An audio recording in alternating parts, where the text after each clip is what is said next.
everyone. I'm going to be talking to Kendall. He is a registered holistic nutritionist, raw food lifestyle coach, and chef. And we are both in the Vibrant Health Bundle that is taking place now until the 29th of September. And the bundle ends very soon, in less than 2 days. Right now, I think it's about 1 day and 20 hours. So if you are interested in checking out the bundle, go check it out. The link is in either one of our bios. Okay, let me pin this. Yeah. Hello, Emiro. Yay, Chris is here. Let me pin the few requests. Go.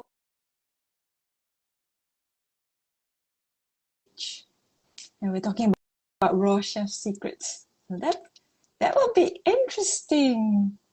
Yay. Hey, Hey, how's it hi. going? Good. I'm a bit tired Yeah, because I've been preparing food for tomorrow's Raw Food Worldwide meetup. nice, Yes, nice. and I I'm making stuff from the Vibrant Health Bundle. you are festive. I go the lazy route and I claim fruit luck and I don't make anything because I just like to bring fruit instead. I think I think everyone else is bringing fruit. Oh no, there's this lady. She said she's going to make, I think, like some raw carrot lox or something like Ooh, that, and like cashew cream cheese or something. But the rest of the people, yeah, they're just bringing fruit. yeah, it's easier, but it's fun to do both. And I feel a little bad saying this, but I kind of wish I was coming to yours because I think it's going to be Oh, nicer weather and also all the food you bring out, which would be amazing as well. But I'm oh, excited for ours here too. It's just it's not super warm. It's like maybe plus 12 tomorrow, hopefully ooh, sunny. So, oh. Yeah, but still gonna that's be fun. cold. It's cold for Oh, me. That's why I only want to travel, like, in summer. hello, Mr. Guitar Man. I see him here. Yeah. Yeah, Yeah. it is a little nicer to travel in the summer. Oh, we have a happy guest who wants to say hello. We have a Snoo. Oh, hello, Snoo. I hope we get to meet Snoo one day. Yeah, I hope so too. And Lou's here too. He might even come say hello. We'll see. Oh, I hope you don't mind. I have a little bit of lunch that occasionally oh I'll take a little bit of yeah, yeah, a little bit sure, of a nibble from. It's sure. been a busy morning already. Sure, go Mm. ahead. Yeah. So we thought we would I wanted to ask you this because I have a lot of people always asking me, like, Mm. do you have a restaurant? Yeah. And I always tell them no, because I have so many friends who have vegan restaurants, and they all tell me not to do it. Yeah, I've seen the same, and I've also just met a lot of people, chefs, and I mean, obviously both of us being interested in chefing and stuff like that, talking with people that work full time as chefs, Yeah. is a lot. It's a lot. Um, Yeah. I've often really thought though, like I would love to have a restaurant. I'd love to have a chain of restaurants, but what I would Mm, like to do is create the menu, the concept, the feel, like maybe even train the chefs. But then I'd just right. like to show up and like, be the one smiling with my face on the door, Yeah. like yeah, the Banana Commander restaurant, but not actually be working full time. Oh, look at that. Like see, like yeah. Oh wow. Yeah. Hey, I want to do that too. Is it what? I think it's the iOS 18 update or something. Let's see if we do it Oh. again. But yeah, I would like to do that and have like the concept and make that menu and occasionally come and change recipes. But I tell you, yeah, to like invest all your time, money, and energy into being there full time, it's a lot. It's really a lot, and it's a tough job. And Yeah. also, it's like it's one of those things like most restaurants don't last that long. Like the vast Yeah. majority, they come and they suck a lot of time, energy, and love, and then they end up being a little bit sad because they disappear, and that'd be really heartbreaking too, I think. Yeah, that's the thing. I was wondering whether there is even a demand. I mean, I think in Malaysia, definitely no Yeah, demand. I mean, if it's a smoothie bar or a juice bar, it'll be popular. yeah, But I think like a fully, like a raw, because we've had some restaurants that had, like some raw dishes previously, mhm, but and this is way back in like 2014, 2015, 2016, yeah. around that time. Yeah, when it was still kind of trendy, I suppose. But Yeah. then, yeah, now there isn't any, because I know like there were some people from Matthew Kenny. I mean, there was this chef from Matthew Kenny. Yeah, she had a restaurant, and she had a portion of her menu that was raw, and then there was this other lady in Bangsa. She also did like maybe like 80% raw, and that didn't last. That lasted only a few months, I think. Yeah. Um, yeah, and then at one point there was also this other one. She was also trained in raw in Bali, and also she introduced a bit, but it just didn't take up, No, most Yeah. that's sadly the reality of most of the time. There's been, I think, two or three raw restaurants out here in Malmo, Sweden, and they all closed down as well. And there are a few really, really big ones in big cities, of course, like in Los Angeles and in some other big cities. Oftentimes they end up kind of branching into, some cooked vegan, some raw food, like being strict raw food. And most of the Yeah. raw restaurants out there are definitely more gourmet. I think Yeah. there's a little bit less of a demand for what I would probably present like really simple, that it's just so much more expensive to go out and buy it at a restaurant than to just buy cases of bananas and make a banana smoothie at home. Yeah. Um, but it's interesting. I think a lot of people that get into that end up kind of moving more into doing courses, or Mm. whether that's chefing courses or whether that's lifestyle courses, or even ebooks and retreats and stuff like that. Yeah. And I mean, I think both of us, to a large extent, kind of started with more of that rather than starting with a restaurant and discovering, oh my gosh, this is a lot. This will be a little bit easier to spread the message. So I don't know. I feel very Yeah. blessed by that, actually, because I like the viewpoint of, I'd rather teach somebody to make food than make food for them. Like, Mm. people are always shocked when I say, like, I actually don't really love being in the kitchen that much anymore. Like, Mm. I used to. I've went through so many different cycles, Yeah. in 20 years with raw food, where like certain times I was so passionate about being in the kitchen and I wanted to be in the kitchen all the time and Yeah. making food for people all the time. And now it's Yeah. like I just want to grab my melon, chop it in half, and otherwise make recipes that I've made so many times that I don't even have to think about it. Like if I have to open a book and look at the recipe, I'm not really excited, to be honest. Yeah. But that's just because where I'm at, Yeah. I mean, like for my breakfast every day, I have the same thing. I mean, I rotate my greens, but I basically have a green smoothie which just has bananas and oranges and maybe whatever local fruit there is. If not, it's like every day I just have the same. And then if I'm out in the park, because I go out three times a week in the park, so my breakfast would just be lettuce and bananas Mhm. and maybe some fresh jackfruit. It And then makes it so dinner, easy. yeah, dinner is just fruit because I don't want to think. It's lunch where I have slightly more energy to make Yeah. a big salad. Mhm. Yeah, so that's when I made your Thai your sauce today Yeah, yeah. to Looks go in good.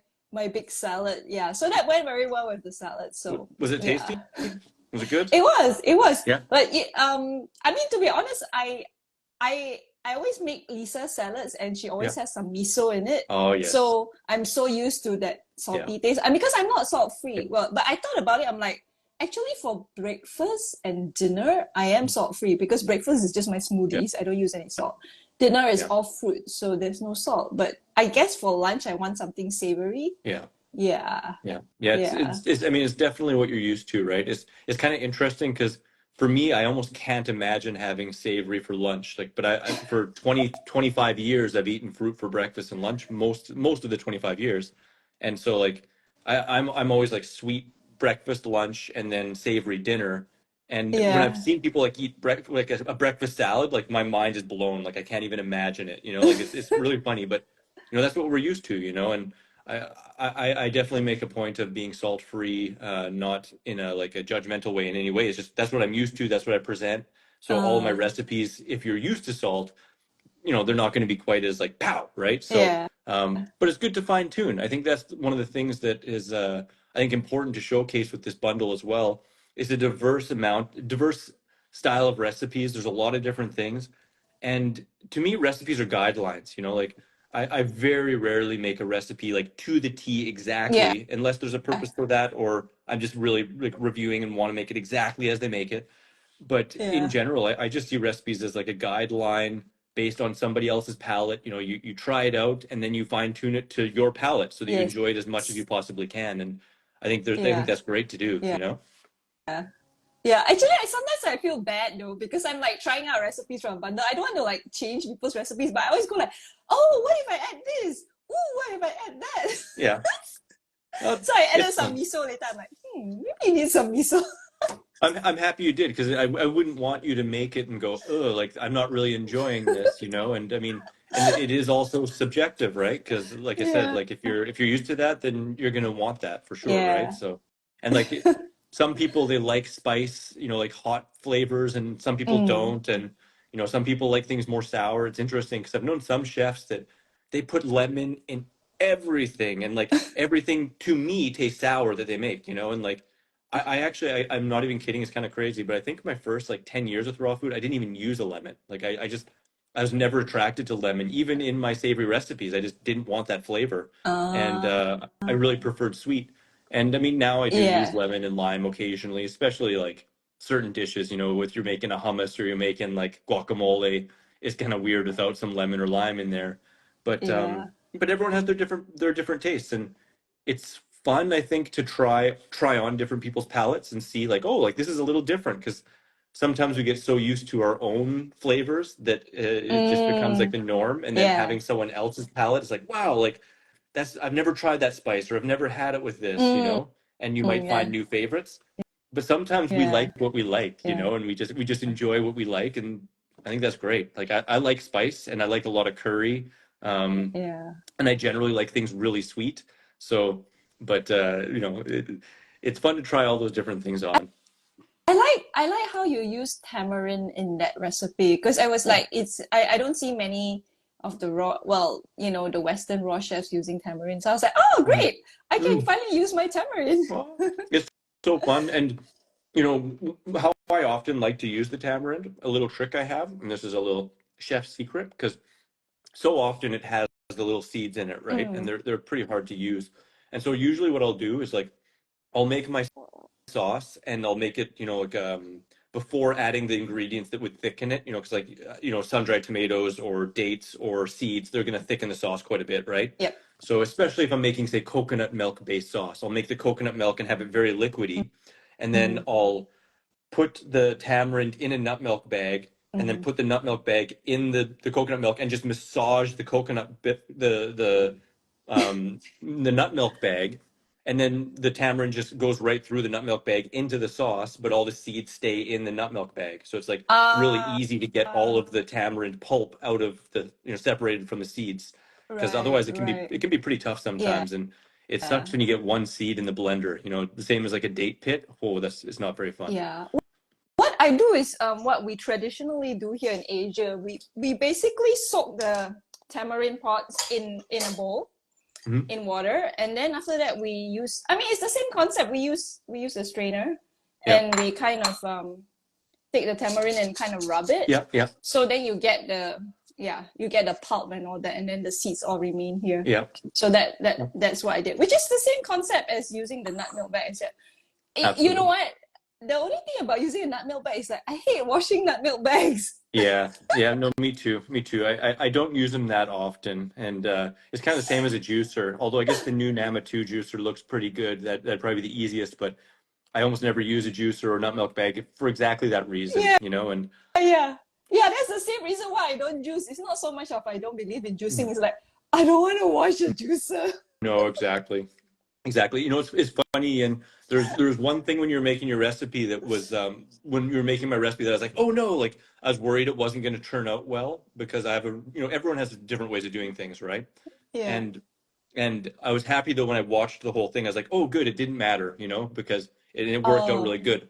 Is I noticed that you soaked the dates and the sun-dried tomatoes with water beforehand, yeah, yeah. and I never ever do that. Like I never pre-soak dates or tomatoes because Oh, okay. to me it loses the flavor, and also I use Yeah. those ingredients mostly to thicken as well. Mm. So but I was really worried because at first when I saw you blending I was like, oh no, it's gonna be really liquidy and just be like a liquid sauce, No, but no. it turned out really good still, so Yeah. I was Because what I did was I used the water that I soaked the dates and the good. sun-dried tomato to go Good. back inside. Yeah. Nice.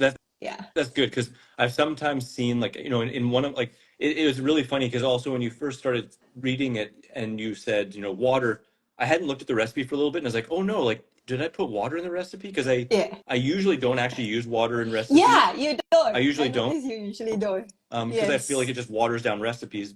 But being Yeah. that it's like a date and sun-dried tomato based sauce, you kind of need water, otherwise it'd just be a powder or a Yeah. cream, right? But uh, but that I do sometimes see people use dates or sun-dried tomatoes and just discard the water, and I'm like, no, like Yeah, that's like all so the good. flavor is there. Yeah, exactly.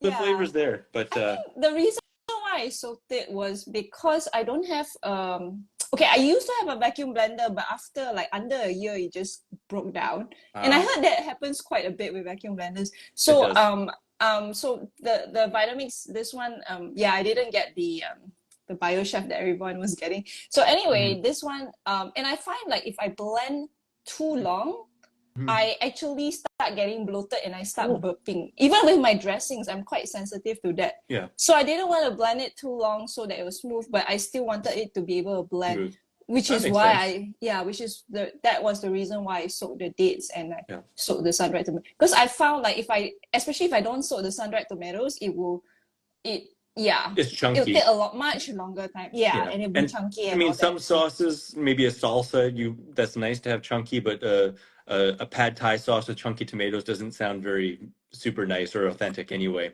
That makes a lot yeah, of sense. That makes a lot of sense. And I mean that's yeah, a fine tuning chef's secret for you, right? It's like obviously you don't want to be bloated and you want to enjoy things. So I mean, yeah, utilizing that tip would be really helpful.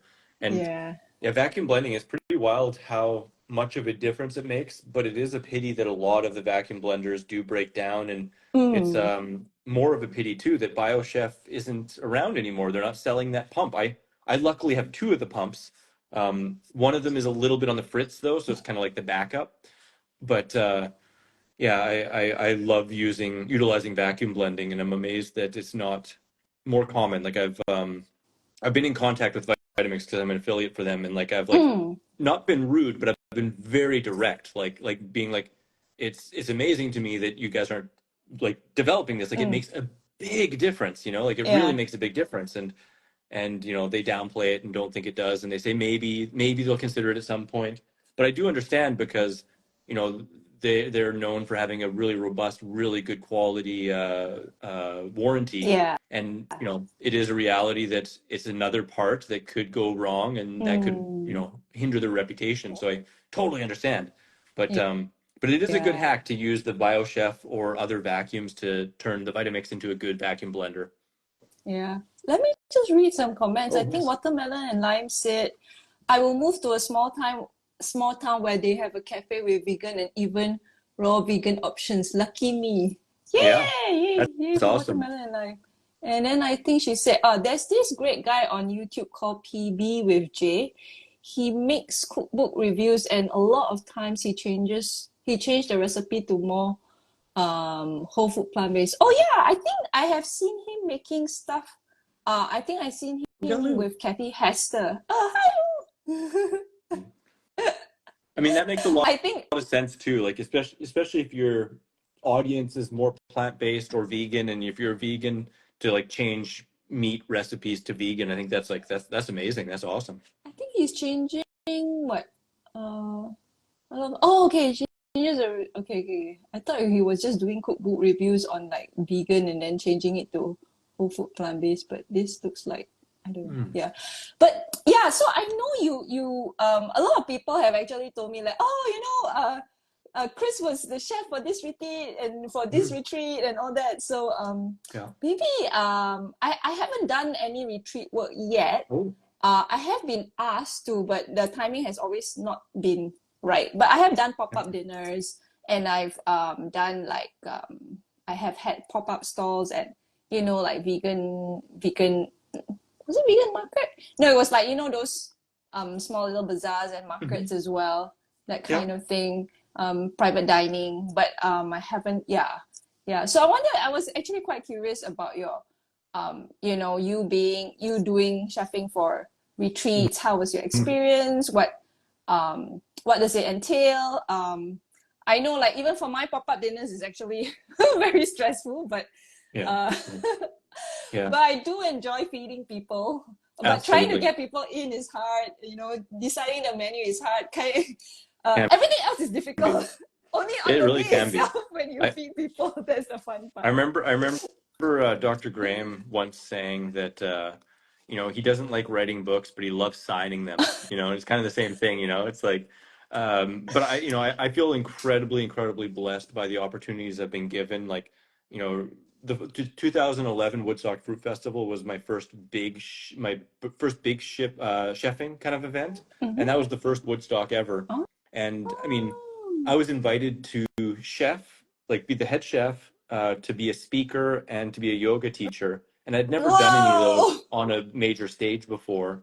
And the reason why I had gotten that was because one of the head organizers, Yulia, I had actually coached her with raw food, and I had a recipe book out, and there wasn't many people with low-fat, raw vegan recipe books out at that time either, at least Mm. not well known, and so they invited me, and I was just thrown into the fire, as they say, and that time was really wild because I wasn't actually given, like, that was their first festival. We were just figuring it all out together. Mm. They didn't ask me beforehand, like, about a food order. They didn't ask me beforehand to Mm. make recipes. I Yeah. literally just showed up, and whatever food they had there, they're Oh. like, all right, just, you got 8 people.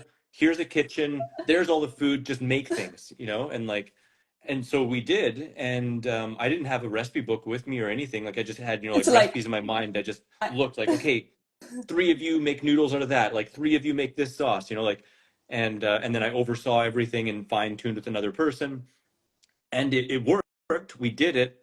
And I mean, also that was, I guess now 12, 13 years ago. And mm. I was, like I said, I've been through different cycles, and at that time I was even more enthused being in the kitchen longer. And yeah, we pulled it off, and it was lots of fun. I remember one recipe, for example. I made a giant fruit soup to start the dinner meal. And so the Mm. fruit soup was, we took, like, I can't remember how much it was, but we'll just say it was like 100 pounds of grapes, at least 100. There was 200 people there, so we at least we had 100 or 200 pounds of grapes, and it washed them and de-stemmed them and filled up like a 64-liter thing, and then we juiced tons of oranges, like 10 cases of oranges, and blended that with mangoes, and we filled it up, so it was like orange mango broth over grapes, and it took us like 3 hours to make this one Yeah. soup. Like, it Yeah. took a Yeah. long time.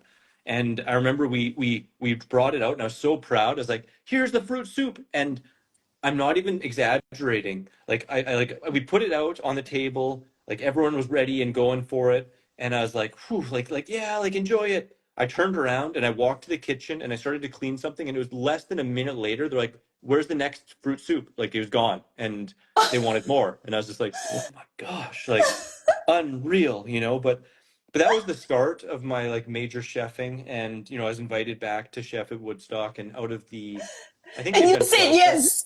Yes, I've And said you said yes after that. yes. Yeah. And I mean, a lot of those times too, like, a lot of this is passion projects, right? Like, you obviously, as you get more experience, you can ask for more money, or you can ask for money, and some people offer. I've done tons and tons of chefing for free or next to nothing, but I think I was the head chef for 8 out of the 12 Woodstock Fruit Festivals, and the craziest one was like 650 people. And there was another one too where we had, one week on, and then there was another week. It was like two separate weeks, and one was like 400 people, and the other's 300 people. And then I've chefed, various retreats. I chefed a retreat here in Spain last year with, Dr. Graham and Harriet. They're just doing a retreat next month. It's called the Raw Nature Retreat. There's still space there. It's an amazing, amazing space. So if you guys are looking for a cool raw retreat, I'd recommend that. But it's a lot of work. It is really a lot of work. It is definitely a passion project for the most part, because I find in the raw food community, a lot of it is just, like, it's not really money oriented. It's definitely more passion and purpose and helping people out. So, a lot of times you do it and you make a lot less than a classical chef doing this as Mm. a profession would make, like, a lot less. And while I do enjoy it, it's one of those things. Have you ever found, like, for me, there's a lot of things where the idea of it and, like, putting it on the schedule and thinking about it is stressful. But when I'm actually there doing the chefing, I enjoy it. but everything around it, like doing the food order and worrying, did I order too much? Did I order too little? Like calculating the Yeah. recipes and thinking, oh, is this going to be enough? And you never know. All of that is stress, you know? And it's so crazy, Yin, because, you know, I've done lots of retreats. I think I've done like 15 or 16 retreats. Mm-hmm. And of those, like of my own retreats, and of those, only 3 of them I chefed because later I hired chefs, which is way Uh, better. Is way yeah. better. Yeah. At least if you want to, you know, facilitate and do other things rather Yes. than be busy in the kitchen. Yeah. But I've also been the chef of the kitchen for at least another 10, 15 retreats and then another like 13 festivals. Um, but yeah, it's one of those things where it at the end of the day, it's all worth it, but it is a lot of time, energy, stress, and it has to be kind of passion pursuit, you know. But Yeah, I I yeah totally understand what you mean by passion. You know what? Because back to the raw food worldwide meetup, right? I said like, oh, so this is just your secret pop-up, right? Where you make food for free for people. yeah yeah yeah, and that's And I fun. looked at him like, what do you mean? And then he's like, it's true. He's like, Yeah. you're spending all this money and you're spending all your time making this food for people and people are not paying you money. Yeah, it's kind of funny because like I mean I love doing that and I've done that so many times, but sometimes you know when you do things enough it becomes less just fun and starts to feel like work, you know, and then it's obviously you want to get paid for it, but it's interesting because like you know I made a pizza book, right, Yeah. and I for myself I make the pizzas like a couple times a year and I make them on occasion. And sometimes people say, and this kind of goes back to like the restaurant, for example, you know, and people say like, oh, like can you make pizzas for me? And you know, like I've done it on occasion and you know it can be fun, but to really make it worthwhile I feel like I have to charge more than is kind, you know, like Yeah, because the ingredients to make a pizza, exactly. let's say $20, and then like you know it takes me some time, so like Mm. I would want to charge like $60 or $80 for Yeah. pizza, but I don't feel good charging $60 or $80 for a pizza. Yes, So I understand. I'd rather say, hey, you know what, just grab the book for like 20, $30 and make them yourself, you know? Yeah, yeah. I remember there was this lady who she'll be like, "Oh, can you make me bread?" Because she wanted to order it for her boss who is vegan. I said, "I can, but when I charge you, it just doesn't make sense, you know. It doesn't Yeah. make sense for you, and it doesn't make sense for me as well. Because like, yeah, if I take into my account my labor cost and everything, and then and my ingredients cost, and then I charge you this certain amount, it'll be like this insane amount of money." Yeah. But she was like, no, it's okay, I'll pay. So, Yeah. Yeah. so yeah, Sometimes I people made do some it. stuff. Yeah, Yeah. Sometimes. yeah. And I mean, I've had sometimes, because I used to work as a live-in chef too. And, you know, Oh, at sometimes, you know, like a live-in coach slash chef. right, right. And, you know, sometimes it was, you know, just donation and, you know, food and rent was covered and a little bit on top. And other times I made a lot of money and it was really awesome. And, um, you know, but it can really be a mixed bag, and I think it's like it is one of those things too where it just depends where you're at, Yeah. and you know, like you know, now where I am, like I'm so comfy here doing this, you know, like and I'm you know having online stuff going on, it's less appealing. Whereas when I was just establishing myself and I was Mm, just getting used to it, and I hadn't done it much before. yeah, I was even more excited to do it and felt even more yeah, blessed. But you know, over time, you get a little bit more choosy, and you find and fine tune what you really enjoy the absolute most. You know, so yeah. um, I, I I I do like chefing, and I don't think I'll ever stop chefing retreats. But it may become much more sparse. You know, like I'm much more Mm, choosy. Like, because I do get a lot of people actually writing and saying, "Hey, like, can you come chef this and can you chef that?" And I feel mm, bad sometimes saying like, you know, probably not. You know, like unless either it's like in the destination I really want to go, or with people like you know when Dr. Graham asked me to chef a retreat, it's hard to say no. You mm, know, and you know, but I it's not something I'd want to be full time with. You know, it's yeah. not something I'd want to be full time with. But doing it on occasion can be lots of fun, and obviously the more you do Yeah, it, the easier it gets too. yeah. So Colors of Raw has says, "Hi, I am also interested in doing retreats. Hmm. I am a raw food chef since May this year. Yeah. Can you give some tips how to organize yourself and plan things, etc.?" Yeah, that's a good question. That is a good question. I've been really lucky in that most of the retreats I've done, I did at retreat centers that were already a well-oiled retreat kind of machine. So like Oh. they have done it so many times that they basically all I have to do is give them my menu, maybe give them like a rough idea of how much food we'll need, and then we'll talk about what we're going to do, what excursions, which they know better than me because it's in their location. Mm. And then I just show up in this party, and that's fun. Mm. I have done retreats where I did all the planning and I sourced out the location and stuff like that. Usually more like 3-day weekend retreats that were like that. But Mm. I also did a retreat at a very much less established center where I was the first retreat they ever did, and it was a little bit more mental strain, on the back end. But I think the big thing with that is, and what I would recommend is if you don't have your own center, I mean, that's the optimal. If you have your own center, one, you're going to make a bunch more money realistically, and also you're going to have a lot more control of what's going on. Mm. But otherwise, if you don't have your own center, to look for an established place and work with them to just get used to it, and to know what you're doing. And then after that, like what I've thought about doing at certain times is, renting like a big house, and just having my own retreat in that rental house, and Yeah. it depends what kind of chefing, what kind of retreat you're looking at, because I've done various kinds, and you could do like a culinary skills retreat if you're a chef, where you invite people and you're making all the food together, and then you Mm. don't need to hire a chef because the attendees are chefs. Then like we're Yeah. making the food together. But Yeah. I've also had other retreats where it's more like about eating raw food and having adventure. And then in that circumstance, it's really nice to hire a chef and let them know what kind of recipes you want, and hope that they'll make them that way. Because sometimes that's a trouble with chefs. Sometimes they have a really fixed idea, like, no, I don't want to make it this way. Yeah. I remember Yeah. actually, I've had some chefs that actually straight up told me, like, no, that's gross. I won't make it that way. Like, and wouldn't make my recipes how I wanted them. And like, Oh I couldn't no. believe it. I couldn't believe it.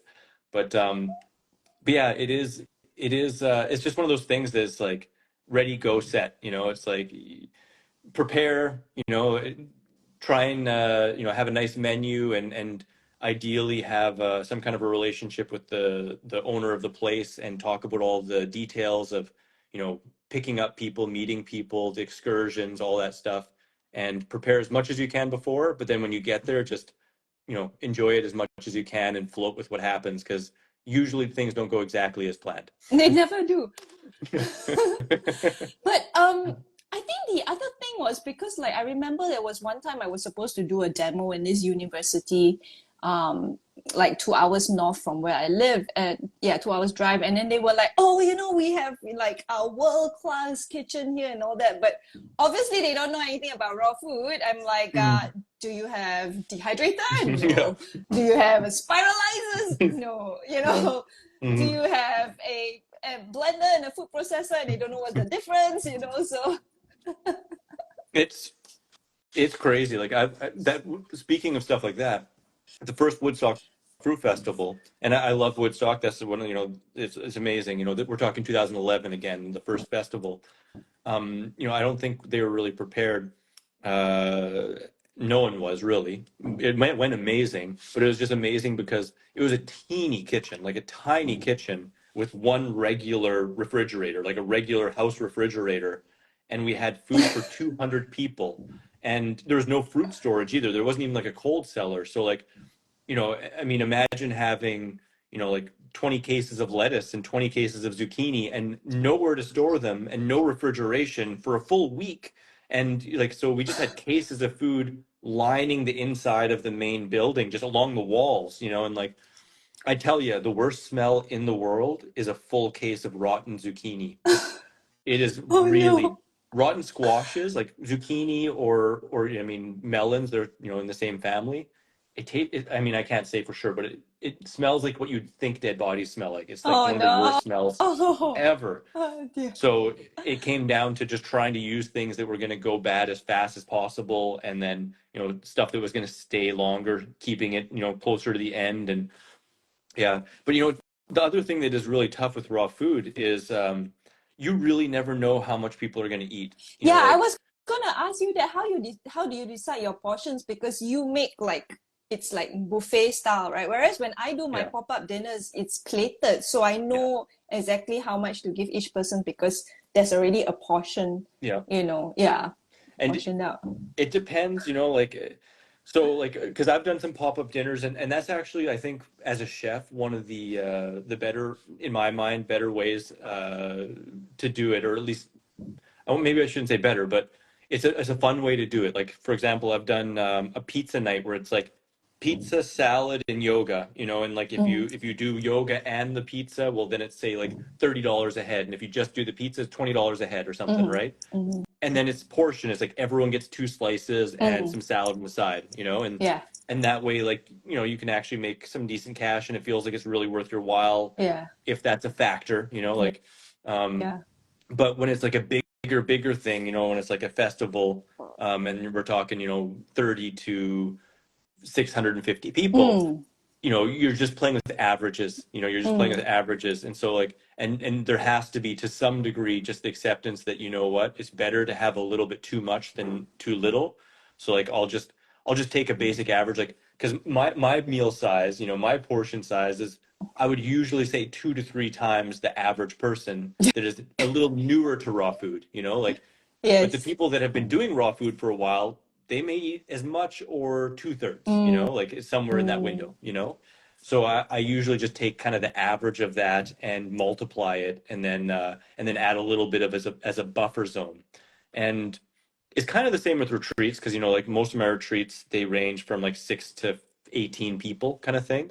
mm, And I'll just take like a rough average and have that, but I'll also, when I'm doing the retreat, I'll have a questionnaire that, like, one asks, like, how old they are, like how active they okay, are, like their right, bodies, like how much they weigh, if they're yeah. male, female, how new or used to the raw food diet they are. Because if someone's been a raw foodist for 5 years, I'm going to assume they're going to be eating a larger volume than Mm, somebody who's like, I'm just playing with raw food. This is my first time, yeah, um, and yeah. then that way, at least you can get a ballpark estimate. And I generally, again, just will always try to provide a little bit extra rather than too little. I'd rather spend more and have, people really happy, and not like, oh, that's the last mango. Oh no, I can't have any mangoes anymore. Like, I'd always rather have more. And especially of staple things. Like, that's something that I think is really good with a raw food retreat, is the seasonal produce that is like the tastiest and often the best deal. Get extra of that, so that, like, it's always out in bowls and it's always available. So no one's ever hungry, and those favorite special things, the mangoes or the papaya or whatever, people are just like, yeah, like, I got extra. But even with all of that, I've had retreats where, like, halfway through the retreat, we ran out of food, Oh and we're like, and no. yeah, like, completely ran out. Like, oh my God, like, we got to go, and like, we ended up doubling the budget that we thought. And then the Uh, next retreat, compensating for that and doing more, and they ate less than half. So it's like, like, it even with the best preparing, and I mean, that was already, I'd already had like 8 or 9 retreats at that time, and that had yeah. never happened. But it was just those two groups. The one group was just like ravenous, and the other group was just Uh, like not even caring about food much and didn't want to eat it much. Is And it's like, it's tough. I mean, that's one of the things that can be a little stressful, especially, again, if money is tight for the retreat owners, or the prices of produce goes up, or yeah. whatever it may be. Because wasted food sucks, and then also it sucks if you run out of food and the retreat goers are looking around like starving. Yeah, I was just gonna ask, like, how, yeah, what do you do if there's like extra food? Like, how, I mean, does it end up, does it end up as food waste, or do you, or like, what do you do with that? It's kind of funny. There's been some retreats, like, I guess, no, I'll say festivals first. So uh, Woodstock, and also this happened once at Denmark, where I made a stew, and I love stews. I haven't made them as much lately, but I really love making stews. And I remember at Woodstock, I made two 64-liter tubs of stew. Yeah. A lot of stew, and there was about one half of one of those tubs, so about 32 liters of stew left, which, I mean, it's quite a lot, you know, it's quite a lot. And I felt kind of guilty because I'm like, you know, I put the food order out, I made this. So for my next 4 meals, I just ate stew. I just eat stew. I was trying to personally put a dent in it so I didn't feel bad. It's a little ridiculous, but I've had a little bit of a habit of doing that, just myself and some people I know, you know, late night, just eating the extra and stuff like that. I can be very I can actually be pretty honest. I've been really lucky both in retreats and in festivals that I've had very little left over, you know, Oh, and okay. I think the most, I mean, the very first Woodstock there was a bunch of leftover, but again, I didn't actually do that food order. And I Mm. remember the whole crew afterwards, we just went and we were just like eating it. And, you know, oftentimes too, at festivals, especially if there is extra, they sell it at the end. You know, they just say like, hey, like, Ah, you okay, know, like okay. when you're leaving, like Oh grab yeah, a case of this and that's a good idea exactly. actually. They make up the Yeah, costs for it. yeah. And also with retreats, the same kind of thing. When if we have extra left over, well, we send them with a care package of mangoes Mm, and a head of lettuce, you know, so when they're leaving on the bus towards the airport, they have that extra stuff. I yeah. remember one time at the Denmark festival, uh, we had like it was really silly. It was like how much? It was like 30 pounds or like, you know, like 15 or 20 kilos of green onions left over. I mean, I just really, really overestimated because it's kind of funny, right? Like if you're making a recipe for yourself, you know, you can vary the amount of onions in there quite a bit. Yeah. And, you know, and when you're making a recipe and you go like, oh, like, you know, 30 grams of onion, you know, Mm, like, you know, it seems like a little bit, but then you times that by 120 people. And, you mm. know, like if you were just 10 grams over per serving for the average person's desired onion flavor, that 10 grams times 200, all of a sudden you got like 3 extra kilos. Like it adds up really fast, you Yes, know? yes, correct. So, yeah. Yeah. So we didn't sell the excess. I think that was probably my biggest waste of chefing whatever 30 events was like, you know, 20 kilos of onions. We have a question as well. Forward vibrations. I grabbed the bundle. I'm just not great in the kitchen. How should I make learning from the bundle fun? Ah, okay. Yeah. That's good. I mean, I'll start just by saying, you know, like just check out the books that just jump out at you right off the bat. You know, like just look through it, and the ones that just intuitively kind of jump at you, just, you know, pick two, three, four, whatever, and just kind of scan through them. And the recipes from those that jump out the most, you know, just put a star beside them or write it on a piece of paper. Um, and then just, you know, make a shopping list for those ingredients and, you know, try a new one every day, or even some people like to do it less, you know, maybe once every couple days, right? But yeah, that's where I would start, is just like the recipe books and then the individual recipes that really intrigue you the most, and that when you look at the ingredients, yeah, I could find those, and then just make a list and just play with it. You know, it's like I said, the recipes really are a guideline, and the more fun and play you make it, the more like the less stress and like, oh my God, it has to be exactly like this. The more you just kind of like play with it in the kitchen and fine tune and tinker while you're doing it, have a sense of exploration. I think the more fun it's going to be, and the more likely that you're going to, you know, not get overwhelmed with it. Yeah. I would also like to add, if forward vibrations, one of the courses, the online course, I think you should, one of the first things which might be very helpful for you to check out is the course by Nathan Maris. He has a raw vegan kitchen essentials course. I found Yeah, that, yeah, I was going through that. I was like, oh, this is really useful because it'll tell super you, good. yeah, what to buy, yeah, and what are the key, items and the tools that would be helpful for you to set up your raw vegan kitchen. So yeah, start out with that, and then there are a lot of easy recipes. Like I think Casey has a 7-day raw vegan meal plan. So those Yeah, are like, yeah, that's very straightforward, very simple. In fact, Chris's 21-day 4 meal plan, that would also be very useful yeah, because that one actually has shopping lists, and that one has, it's a meal plan, right? So it has your yeah. breakfast, lunch, dinner all laid out for you already.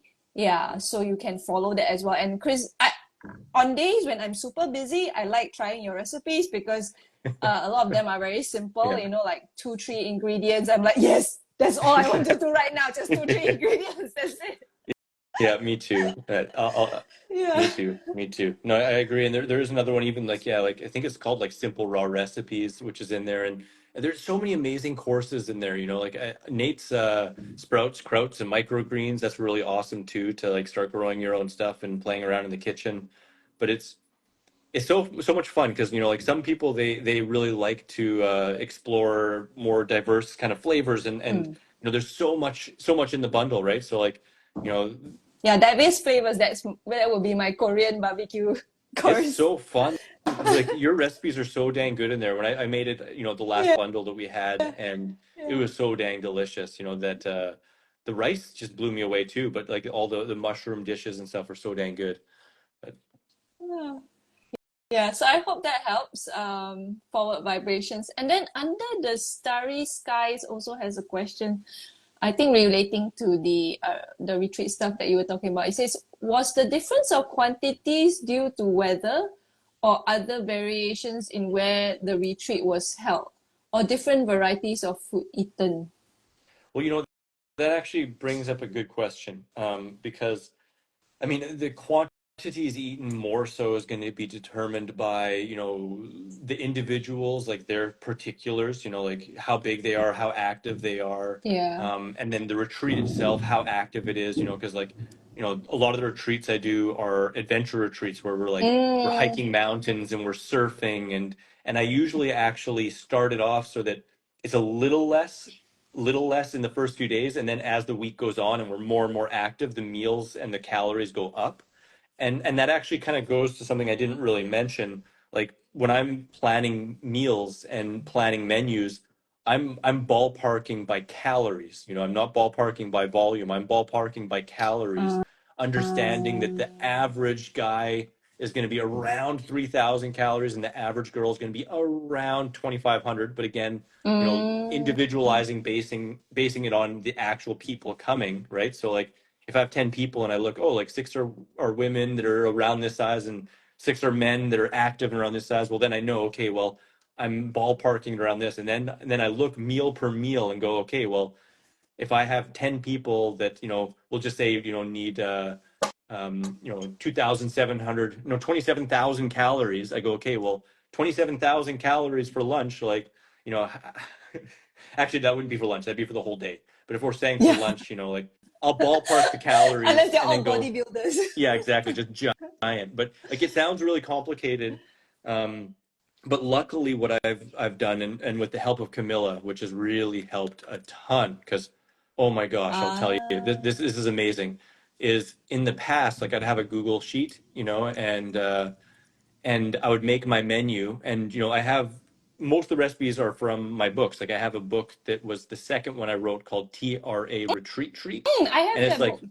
I yeah, and tried it's some of like the recipes there. they're Yeah, pretty fun. I your mean, Indi. they're older now. I Like, like the I made Indian that book. and the Mexican ones. Yeah, Yeah, they're yeah, fun, yeah, right? yeah. And I'd like to update because, they are older recipes, but they're still good. And, like, so I have those as bases. And then I go, okay, Mm, well, if that's two servings, and I have 10 people, well, then I times that by five, and yeah. then, so, but, but sometimes I'd have a retreat and like I'd have to make the menu, say, 3 months in advance, and I make it for 10 people. But then, when it gets a month before the retreat and we need to like refine, all of a sudden, like, oh, well, there's actually 13 people. So then, you got Mm, to sit through, and it doesn't sound like much, but when you got, three recipes per day, 7 days, we got like, 21 recipes, right? Like that yeah. you have to multiply and use a lot of math, and like one number being wrong, if you're tired, multiplying and adding, all of a sudden you have like, Mm, instead of ordering 10 kilos of mangoes, you're ordering 100 kilos, and you're like, oh my gosh, what happened? And like that's happened before, where one ingredient I had off and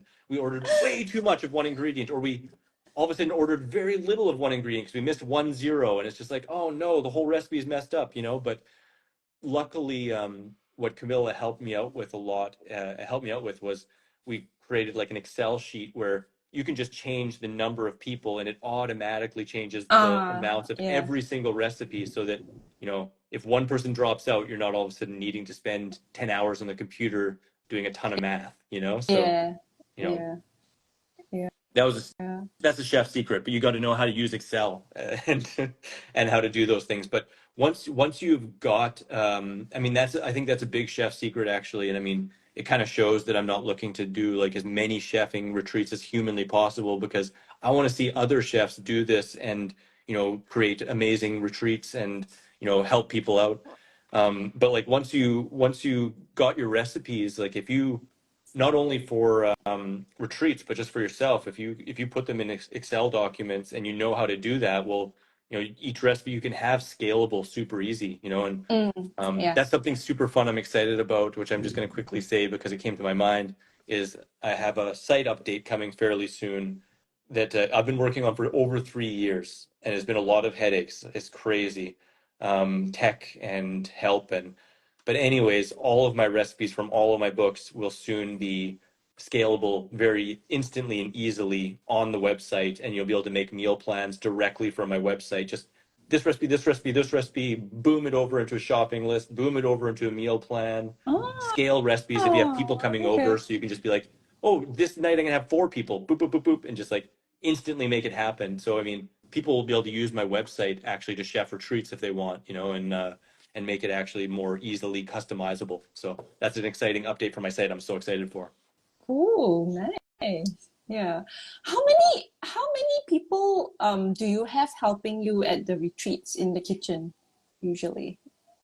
It depends, but usually I've had two. I'd have like a head chef and a co-chef, and then sometimes they would also have an extra kitchen helper that is kind of just a go-to that might gather herbs or do the dishes or wash the compost buckets and stuff like that. But Mm, it's usually two main chefs, and that's for a retreat that has in general like minimum of about 7 and up to 18 people in it. right. Okay. Then what do you do? Do you get a lot of people saying like, I can't eat these, I have this allergy, I have that allergy? I hate it when that happens. I'm like, don't come. I'm just Bless giving you bless this food, them. that's it. Bless them. The only two that sometimes are tough are like if someone doesn't like they're like I will not eat tomatoes, or much less a challenge is something like say cilantro or hot peppers. But tomatoes can be a hard one because a lot of my favorite recipes do have tomatoes specifically for dinner recipes.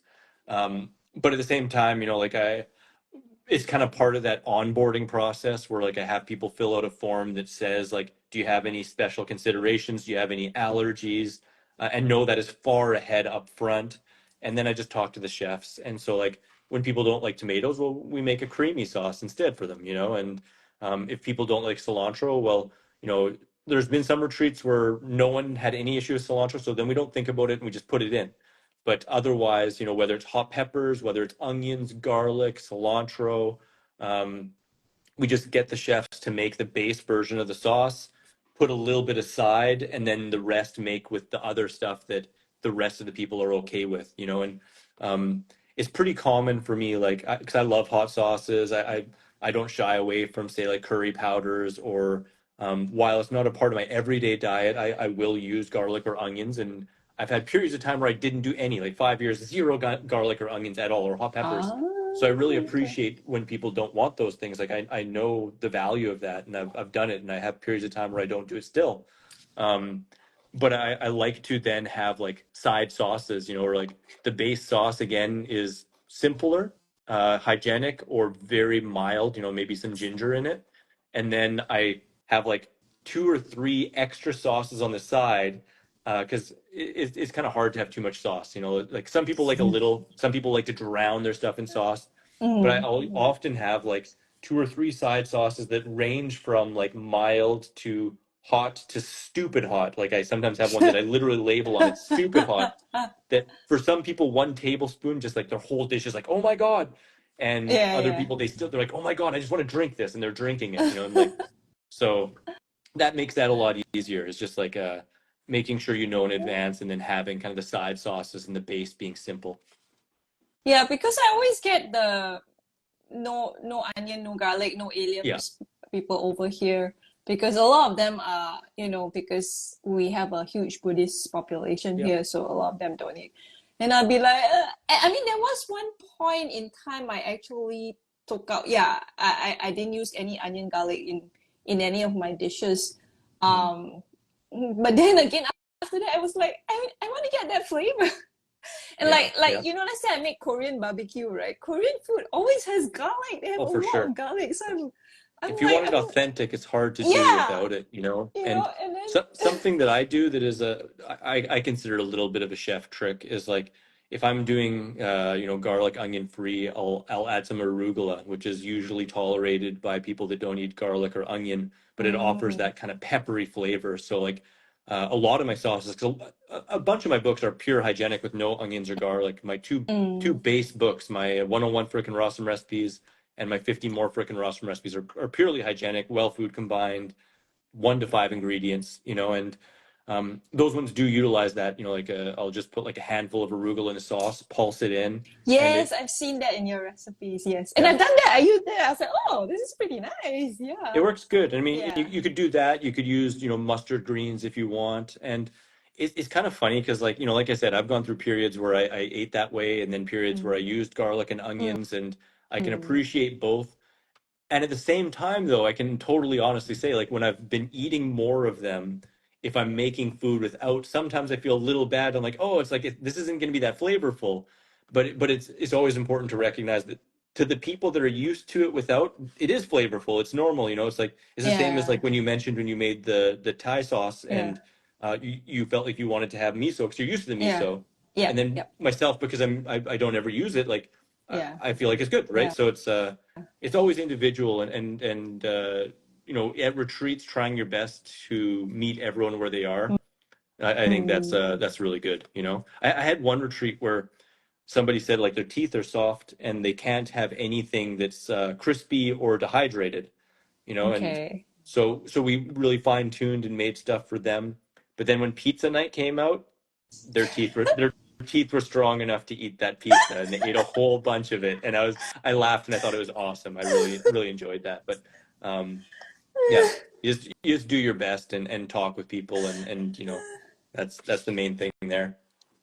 Yeah, I remember I had this person come for a private dining thing, and he's like, um, so I was making like Malaysian food because he was from the US and he wanted to, taste raw vegan Malaysian food. And then he's like, oh, and I asked him whether he was okay with miso, and I think he's never heard of miso before, so he went and looked at the labels and it said rice, and he's like, I can't use miso, rice acts as glue to my stomach and all that, and I'm just like, dude, like, Yeah, yeah, it's yeah. It's so tough because like I think as a chef, we see a lot of people, and sometimes we see people have irrational fear of ingredients, just because of something they've heard. But then also sometimes people have, they have sensitivities or they have weak digestion, or they maybe are afraid of it. And if you're afraid of it, it's going to be pronounced the effects of it, right? And so it's like it's tough because I've definitely been in some positions where people have if it's felt like they're nitpicking or being too sensitive, or and part of my mind's like, come on, like relax, like this is a retreat, just like let your hair down a little bit, like if you have yeah, one date in your tomato sauce, it's not the end of the world, it's fine, but then at the same time, like I said, like some people, they know themselves and they're really regimented, and they want to like not make sure they don't have a burp or a fart, and it's like, you know so it's that can be a trying thing as a chef, though, sometimes when you are trying to make things and you're pressed for time and maybe you don't have all the ingredients, and it's easier just to do a batch of one thing, and then if you yeah, have like three people saying like, but not this and not that and not that, yeah, and it's like, exactly. oh, and sometimes that's when it's really good to have a co-chef or a sous chef where you say, hey, like, can you take care of this person and fine tune and make their extra thing. And the good thing is a lot of times when people have like special needs, they're really simple, so it's like, oh, like I'd just be good with just blending mango and tomato and you don't have to do anything else, whereas the rest of the people are like, like the coconut broth with some like, nut milk bagged lemongrass and like tamarind, and like it's a lot more intensive. Very rare has it been the opposite, where the exception actually requires more work. Usually it's less work. So it's that's at least what I've found. Yeah. Oh, we have one more question. Hey, I tried raw vegan for a while, but then I noticed that I'm bloated most of the time.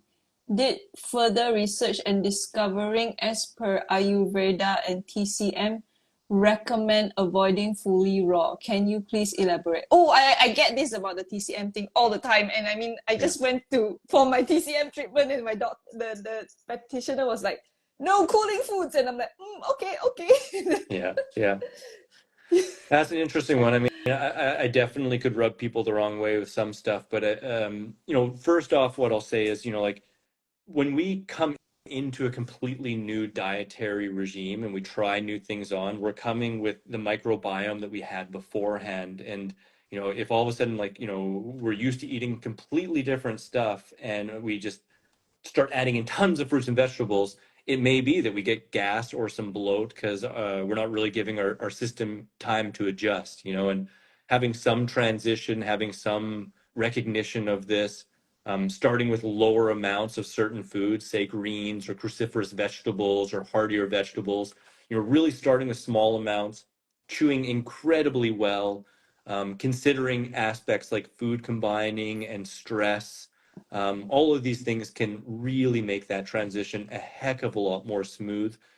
In some cases, it can be really beneficial to have like a 24-hour reset where you just drink water for 24 hours and let your body kind of reset and then ease your way into it. And specifically with greens and veggies, I think a lot of people find that spreading it out and having just a little bit of it at each meal rather than having like a giant salad all of a sudden, like my portion of salad makes that transition a heck of a lot easier, heck of a lot easier. Um, Before we go into Ayurveda, Chinese medicine, do you want to add anything to that yourself? No, I think you covered the main points. Chewing is very, very important. And I think, yeah, and also just eating mindfully because I think some of us, and sometimes I'm guilty as well, I'll be like watching YouTube videos or people eat in front of TV. So you're not eating mindfully and you're most probably also not chewing enough. And then the other thing, yeah, like you said, like food combining, because when I first started out, I didn't understand food combining either. And then I think I had bloating issues. I still don't still don't really stick to like, you know, the strict rules of food combining because I'm just Yeah. like, I want to make my food taste like Malaysian food. I want to make my Yes. food taste like authentic Thai food. I want my food Yeah. to taste like Korean. So, but I think like also I just find like when I eat simpler, yeah, it's just better for my digestion as Yeah. well. Absolutely. I mean, especially if we're new to it or if we have sensitive digestion or even if yeah, if we're treating food combining like rules and we're like really intellectual about it and thinking and worrying about it, you know, like when I first got into raw food, I was like so food combining to a T. Like I really saw it as strict rules and I thought if I deviated this much that like my life would be over. I was so black and white about it. And I mean, all my books have a food combining theme, and some of them have chapters on it and stuff. And at the same time, I know where to bend it because over time, I really came to recognize that our worry about it can be as much of a detriment to our digestion as the actual food combining itself. You know, so like I'm not kidding. I think I've said this to you before, but I've definitely had circumstances in my past where I got a stomach ache because I was looking at someone else not food combining. You know, Oh like 100%, like for sure, like so like the mindset around it and stress around it and being tight around it really impacts digestion. no! And Yes. when people are more relaxed and they're just eating, sometimes the food combining doesn't really make much of a difference to Mm, them, you know? mm. So what I Yeah, find though because is I've that noticed I've had like melons with other things and I've never had, I don't have a problem and people are like, oh my God, you're eating melons yeah, with other things. that's one that I mean, this could go into a whole talk in of itself, you know, but like food combining was started for weight loss. It wasn't really like for food combining for digestion. Mm, And there are some precepts of food combining that actually don't have any scientific merit, you know, so like melons is one of them, and I champion that, you know, like melons I find actually digest better with citrus or with acid fruits combined with them, and they're okay with acid fruits. Not great with sweet fruits, but you're not going to die, you know. And like the thing about it too is like I used to see food combining as like a set of strict rules. Now I see it as a tool, like food combining is a tool for optimal digestion. And usually the worst consequence is a little bit less efficient digestion, maybe a little bit of a burp or a fart, but like it's not like again, it's not the end of the world. So and also I think with food combining, it matters the most with the main items. So like if you're mixing 50% dates and 50% tomatoes, you're Mm, probably going to have gas and it's going to take more time in your stomach and you're going to get less from it. But if you have mm. like 95% tomatoes and you have like two dates in it, at the Yeah, very most, maybe you might get a burp, or maybe you might notice a teeny bit, but like it's pretty minuscule. It's pretty minuscule. yeah. So there's that, but now this is going to be controversial. I intend to actually make a much more in-depth video. It's kind of funny. I've thought about this for probably 12 years, but when you really look into, like, I have a great respect for Chinese medicine, for TMC, and for Ayurveda. There are a lot of concepts in there that aren't really scientific, that can't really be upheld when under scientific scrutiny. And to me, a lot of them are based off of an unsound foundation. Is already based off of eating something that isn't our species specific diet with a bunch of cooked foods. And in my mind, an unbalanced approach, which creates a checklist of trying to attain balance. And, like, there's no species on the planet that requires like that much scrutiny and like fine tuning and check and balance to like make health the normal thing. And it puts the expert outside of you, where you need like really, really knowledgeable people to be like, again, like really minutely and fine tune your diet, by like little teeny kind of, herbs or qualities of certain foods. And what I have found, when you step away from that and go back towards what is, I would consider, more a species specific diet, every single animal on the planet eats raw foods in their whole natural state, the foods that they're physiologically designed for. And they're not worried about them being cooling, they're not worried about them being dampening. These are only cooling and dampening in relation to an unbalanced base. It's like to me, it's like built on an unbalanced foundation. And well, yeah, your one corner of your wall might crumble if the foundation's crappy in that corner. But that doesn't mean that if you're on a foundation that is more sound and upheld by nature and every single animal since the dawn of time, that those foods then are in, like, not of value or create imbalance by themselves. So I personally don't put a lot of weight in Chinese medicine or Ayurveda. I think that it's an intelligent system built on an unsound foundation. But I think, again, it puts the power outside of the individual and looks to micromanage rather than embrace nature and our natural diet. Interesting. Yeah, I think I heard you talk a bit about it during your live with Lisa Yeah, recently as well, about the cooling foods and all that. And because I am actually of Chinese descent, right? I'm Malaysian yeah, Chinese. So TCM has been something that is very common over here in Malaysia, for sure. and it's also something that yeah, so I'm kind of split. You see, on one hand, I'm like, yes, we're Chinese and we're awesome, and this has been with us for like thousands and thousands of Yeah, years, and we know so much stuff. I mean, sometimes like how the Western people are going like, oh, goji berries are great, and we're like, we use this in Chinese medicine, like, so many for so thousands of long. yeah, for so Yeah, long. Or they're yeah, like, oh, reishi mushrooms and all that, and we're like, but Chinese has been using cordyceps and reishi and yeah, all that for years and years and years. But then, yeah, then when I do this raw thing, I'm like, oh, it's so against yeah, it, So, yeah, so I'm always sometimes a bit split as well. But I know, like, but I do believe in like the treatments, like the TCM treatments. I do believe in acupuncture. I do believe in the gua sha. mm, Yeah, so I'm also a bit torn. But so what I was trying to do is like, um, I do believe in the concept of like cooling and dampening and mm, warming foods. So it's like if I do feel cold, I do try and take more warming foods. But it's not mm, like cooked foods. It's more like, I add more ginger, I add more cinnamon, mm. add in the warming spices, the turmeric and all that.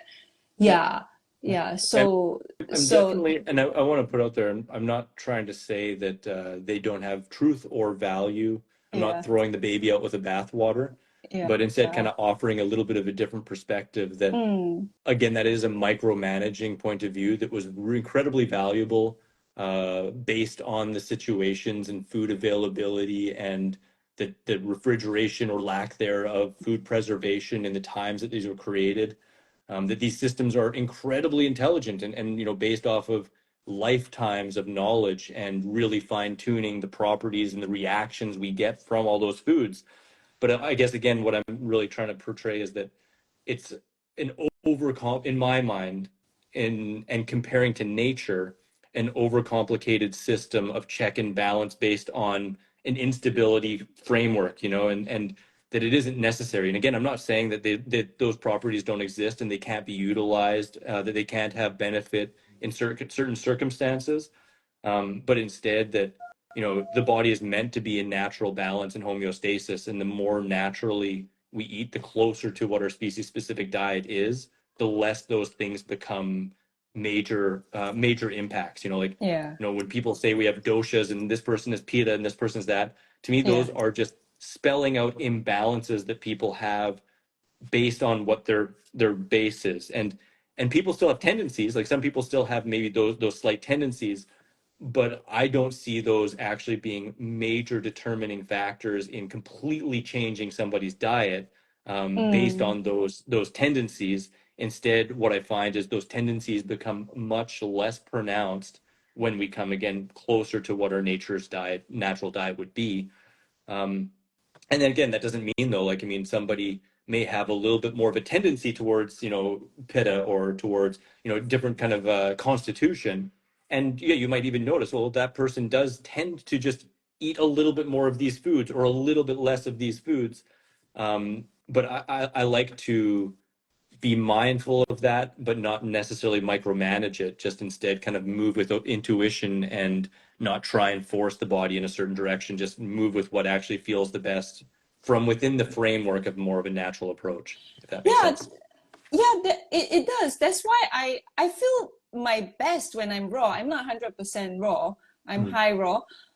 Sometimes I tell my partner, as I said, actually, if I didn't have to cook for him, almost probably just be 100%. It's just that because I cook for him Mhm. as well, and I'm like, oh yeah, I might as well eat a bit of this, you know. But Yeah. if not, yeah. And then I've also found that I've also tried making, like, like food according to, well, not according, but yeah, I tried to make like food around the ayurveda principles and all that, and I feel like my body doesn't respond that well to it, Mhm. so Mhm. when, yeah, I still feel like my best at when I'm eating raw food. I'm trying to remember though, when I'm sick, do I like, I think last time when I sick, I would crave like hot Chinese soups and all that. Yeah, Yeah. I would crave Yeah. that. Or I remember last time, like usually a few days before my period, I would also crave some cooked food. But that Mhm. was a few years ago, not recently though, not like since the lockdowns and all that. I don't think, I don't, yeah, now I don't have, I noticed something. I think ever since I started eating way more fruit, I don't Mhm. crave the cooked food anymore. Yeah. Yeah. Yeah. I mean, people talk saying fruit is too high in this or too sugar, blah, blah, blah. But I mean, that's generally the outcome that most people experience is, the more fruit they eat in the diet, the more balanced they feel, Mm, the less cravings they have, the more energy they yeah. have, the better their digestion. But the caveat there being to like having some knowledge of food combining or when to eat foods, what foods, don't necessarily feel the absolute best together, and also the fat content of the diet as well comes into play as well, but it's, yeah, I mean, if there was any food that could be considered as close to perfect, I think fruit is the closest to perfect food there possibly is. I don't promote a pure fruitarian diet, just fruit, but I think making fruit the mainstay, offers the body the best chance to come into natural balance. Yeah. Do I know we're done, we're over an hour. I'm wondering whether you have time for maybe like one, two more Of questions, because we still have one course, more. yeah. And I don't have my next live until 17, so I've got a little bit of time. Okay, all right. Developmental official says, thank you so much. And is it normal to sleep 3 or 4 hours whenever I go fully raw? And if I eat any cooked food, I go back to sleeping 7 or 8 hours. 8 hours. Why is that? I mean that's a pretty big gap, like most people do find when they're eating a raw food diet that they feel better on a little less sleep, or they feel like they require a little less sleep. I wouldn't say that it's common that I've heard 3 to 4 hours versus 7 to 8, but I've often heard like, 8 to 9, and then like 7 to 8, like an hour, maybe two less kind of thing. Mm. But it also, I think it in part depends, how far along you are in the journey, what you were eating before, if you're coming off of stimulants, stuff like that, like if you're used to drinking coffee and, or anything kind of like that, and then all of a sudden you go cold turkey and, that can impact your sleep, quality and length, so, but most people find over the longer term when they kind of become into balance with raw food that they require a little bit less sleep. Um, I love sleep, I'll be honest. Like I prefer to get 8 hours every night, and if I can get 9 or 10, I love it. But sleep is also dependent upon energy expenditure and your fitness regime. So like, I'm going to the gym and pushing myself as hard as I can 4 days a week. And that increases your requirements for sleep as well. If you're stressed out, which I won't, I'll be a little honest. I'm, doing university and behind the scenes bundle stuff and a lot of website stuff, which is hurting my brain. The more stress you have, the more sleep you want, and you might find you want 10 hours, so, but yeah, I don't know if that fully answers, but, yeah, I mean, the good thing about it, I think, is like, it's kind of like, peeing, it's like, you can't really over pee, it's kind of hard to oversleep. It's like, if, if you feel like sleeping, sleep, but if you wake up and you don't feel like sleeping, well, enjoy being awake until you feel like sleeping again. I like how you compare. You draw an analogy between pee and sleeping. Yeah. Oh, okay. Yeah, I wanted to know back to the retreat stuff, right? Is there any recipes in the bundle that you think would make good recipes for retreats? Yeah. Yeah, no, absolutely. I think there's a ton. Like, I mean, if we're talking about specifically for my book, I mean, the pad thai, I've served that at retreats before. I've served the borscht before at retreats. All Hmm. the fruit recipes, like so. I mean, for me, I mean, it totally depends on your preference and who you're serving. Like for me at retreats, almost every single time I have fruit for breakfast, fruit for lunch with some maybe greens, and then fruit before dinner and then a savory dinner. That's what my retreats always Mm. have. Um, Mm. and so my book is basically set up that way as well. It's basically fruit, fruit, fruit, and then greens or salad or savory dish. So I mean, but then there's also like, I mean, if we're talking about the rest of the bundle, there's a complete plethora of different types of recipes. Like ranging to other fruit ones to juice ones to fancy ones to simple ones. So it's like, yeah, I think, I mean, you could definitely create an entire retreat based off of any number of recipes from any number of the books. Absolutely, there's a lot of amazing Yeah. recipes in there. I really like the Dude Food ebook by Yeah, Nate. yeah, I mean, that's like kind of like a classic. I have been making recipes from there since 2021, hmm and I made so many of his smoothies, so much of hmm his nice creams, so many of the dressings. I made the previously I made the tacos, so this time I've made the nachos. So yeah, I hmm made the nacho chips. Just now I made the pico de gallo. I already made the sour cream and the nacho cheese sauce earlier. I made the taco meat as well. So tomorrow I need to make the guacamole and cut up some shredded lettuce and yeah, that should be That's fun. there's so Yeah. many good ones in there. I mean, it also, yeah, it depends on like the size of retreat you have, like because if you have a retreat with say like 3 to 8 people, it's a lot easier to be making say like nachos or pizzas for that size of a group. And then when you start to get up to like 18 to 30 people, it makes it a lot harder unless you have four Yeah. dehydrators. So Yeah. it Correct. totally depends on the group and what you're trying Yeah. to achieve. And it's also kind of funny too, because like I was saying before, like I've had some retreats where the focus is on culinary skills and we make Mm. more fancy recipes. And then Yeah. I've had Yeah. retreats that are like specifically for surfing and adventure. And then we end up making a lot simpler recipes just Yeah. because, it fosters more energy for the play and quicker recovery. Um, Yeah.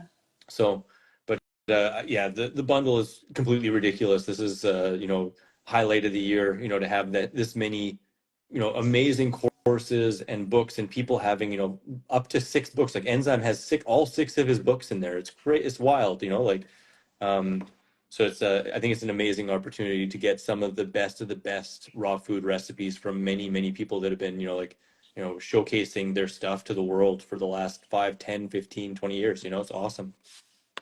Yeah, so guys, the Health Bundle is happening only for another, like, I think 1 day and 20 hours or 18 hours or something, like less than 2 days left Yeah. to get it. So check it out. The link is in either of our bios. Mm. It's only $49 and you get access to 36 resources.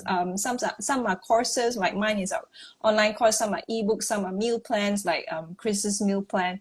And it's there's raw vegan recipes, there's juicing, there's also recipes for kids as well. Karen Ramsey has one for the family. Kate Duma has her lunchbox for kids, and also That looks breads, cool. spreads, and dips. Yeah, the bread is good. I made the broccoli bread, and then I also made the focaccia. And then and then there's also juicing. There's also some fitness Yeah. items there as well. And there's also even an ebook on, like, how to prevent EMFs and all that. So Yes. so Yeah. yeah. Yeah.